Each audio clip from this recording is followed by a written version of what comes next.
महेंद्र दळवी हे आमचे एक सहकारी आमदार आहे. महेंद्र दळवींच्या बाबतीतला हा व्हिडिओ पब्लिश झाल्यानंतर स्वतः त्यांनी स्पष्ट असं सांगितलेलं आहे की याच्यातलं तथ्य जाणून घेणं गरजेचं आहे, याची चौकशी होणं गरजेचं आहे.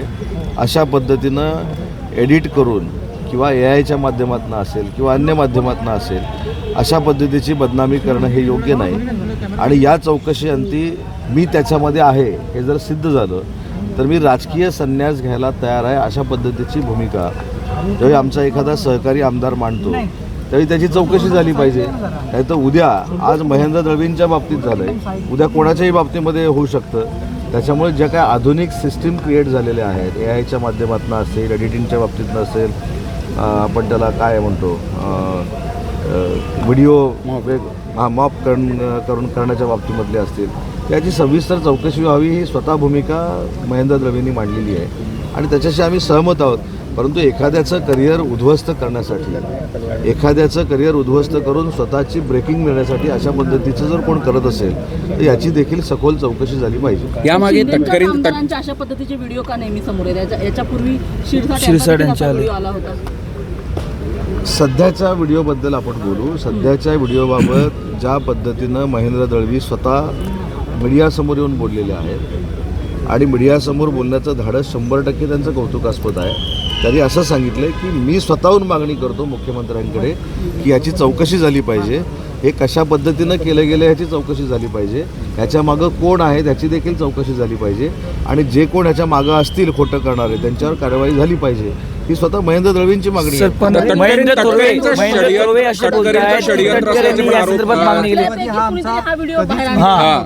आणि सुनील तटकरेचे घरका भेदी आहेत.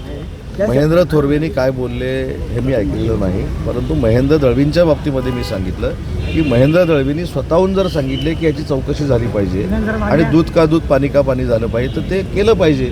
आणि त्याच्यातनं अशी जर वाईट प्रवृत्ती एखाद्या लोकप्रतिनिधीला बदनाम करण्याची तयार होत असेल तर त्याच्यावर देखील कारवाई झाली पाहिजे. पण तुमचे रायगडच्या सगळ्या लढाईमध्ये हे सगळे आरोप प्रत्यारोप जास्त होत्या, शाब्दिक चकमकच होत होती, पण आता व्हिडिओ पण असे पुढे येऊन कुठेतरी महायुतीचं ते कुरबुरी यामुळे समोर येत आहे. मी काय सांगितलं, हे चौकशी अंती सगळं पुढे येईल ना. ज्यांच्या बाबतीमध्ये हे घडलेलं आहे त्यांनी मागणी केली की याची सविस्तर चौकशी झाली पाहिजे आणि ही जर सविस्तर चौकशी झाली तर त्याच्यामध्ये कुणी हे केलं हे पुढं येईल, जगासमोर येईल, महाराष्ट्राच्या समोर येईल. पण भरत गोगावले असतील, महेंद्र थोरवे असतील, यांची प्रतिक्रिया ही समांतर पातळीवरती येते आणि सुनील तटकरेंवरती हा सगळा रोष जातोय. मी त्याच्या पुढे जाऊन सांगितलं की चौकशी अंती याच्यामध्ये जी कोण व्यक्ती असेल ती पुढे येईल, त्याच्यामुळे त्याची चिंता करण्याची काही आवश्यकता नाही. स्वतः जर ज्यांच्या बाबतीत हा प्रसंग घडलेला आहे ते सांगतात की याची सखोल चौकशी झाली पाहिजे आणि ती मुख्यमंत्री मोदयांनी केली पाहिजे, तर अजून काय पाहिजे? त्या चौकशीमध्ये जे कोण नावं घेत आहेत, कोण नावं घेत नाहीत, या सगळ्यांची नावं पुढे येतील आणि जे कोण ह्याच्यामध्ये अशा पद्धतीनं बदनामीकारक करण्याचा प्रयत्न करत असतील त्यांना देखील कुठंतरी कळेल कायदा काय आणि कायद्याचे हात तिथपर्यंत पोचू शकतात त्याची जाणीव होईल. पण महेंद्र थोरवे आता यांच्या या स्टेटमेंट नंतर तुम्ही असं मानता का की राष्ट्रवादी हा तुमचा मित्र पक्ष आहे? पहिली गोष्ट मी पुन्हा एकदा सांगितलं की आता 3-4 प्रश्नांचं उत्तर हे एकच आहे. या व्हिडिओची चौकशी झाल्याशिवाय ह्याच्या मागं कोण आहे हे कळणार नाही आणि स्वतः महेंद्र दळवींनी सांगितलेलं आहे की याची चौकशी करावी. ते ना सर, पण महेंद्र थोरवे असं म्हणतायत की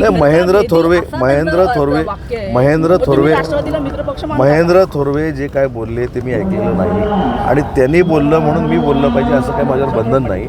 मुद्दा असा आहे की माननीय शिंदे साहेबांच्या नेतृत्वाखाली काम करणारे आम्ही सगळी लोक जी आहोत ही महायुतीनंच पुढं जावं अशी आमची प्रत्येकाची अपेक्षा असते. हा विषय आणि महायुतीचा विषय हा वेगळा आहे, म्हणून मी सांगितलं की ह्याच्यात पूर्ण चौकशी झाली पाहिजे, सखोल चौकशी झाली पाहिजे आणि जे कोण ह्याच्यामध्ये आहेत ते महाराष्ट्रासमोर आले पाहिजे. चंद्रशेखर बावनकुळे असतील किंवा सुधीर मुनगंटीवार असतील यांची भूमिका वेगळ्या विदर्भाच्या बाबतीत स्पष्ट आहे. आता सुधीर मुनगंटीवार असंही म्हटले की जर बहुमत त्यांचं एकमतानं आलं तर त्याबाबतीत विचार केला जाईल वरिष्ठांशी बोलून. कुठेतरी वेगळ्या विदर्भाची मागणी जी आहे त्याबाबतीत त्यांनी जे सांगितलं तेच उत्तर मी देतो की वरिष्ठांशी चर्चा करून याच्याबाबतचं आमचं धोरण देखील फायनल केलं. तुम्ही शिवसैनिक आहात, बाळासाहेब ठाकरे यांची देखील एक भूमिका होती की अखंड महाराष्ट्र कायम राहायला पाहिजे, मग असे जर महाराष्ट्राचे तुकडे होत असतील तर तुम्ही कसं बघता? नाही, महत्त्वाचा मुद्दा असा आहे की या संदर्भामध्ये वरिष्ठांची चर्चा करू. आजही वंदनीय बाळासाहेबांचाच विचार आम्ही पुढे घेऊन जातो.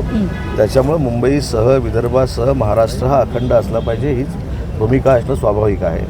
परंतु या सगळ्या बाबतीमध्ये सुधीर मुनगंटीवार साहेब काय बोलले, चंद्रशेखर बावनकुळे साहेब काय बोलले, याचा अभ्यास तर करू दे. ते बोलले हे ऐकायचं आणि आपण त्याच्यावर स्टेटमेंट द्यायचे. याच्यामुळे त्यांच्याशी आम्ही चर्चा करू, त्यांची भूमिका काय आहे ते आम्ही समजून घेऊ आणि त्याच्यानंतर पक्षाचं धोरण आमचं फायनल होईल. पण येणाऱ्या निवडणुकांमध्ये अशा पद्धतीची वक्तव्य, महाराष्ट्र तोडण्याची अशा पद्धतीची वक्तव्य ही तुम्हाला निवडणुकीत फटका देणारी नाही असं वाटतं? त्याचे काय परिणाम मी होईल? काय परिणाम होतील असं सांगितलं वाटतं? की आपण आता दळवींच्या ह्याच्यावरनं स्वतंत्र विदर्भावर आलो. मी असं सांगितलं की त्यांनी जे काय बोलले त्यांचा अभ्यास तर करू दे. अभ्यास न करता उत्तर दिलं पाहिजे असं देखील आदरयुक्त दबाव तुमचा असू नये की त्यांनी बोललेत म्हणून तुम्ही दिलंच पाहिजे उत्तर. तुम्ही आम्ही सांगतो तेच बोललं पाहिजे.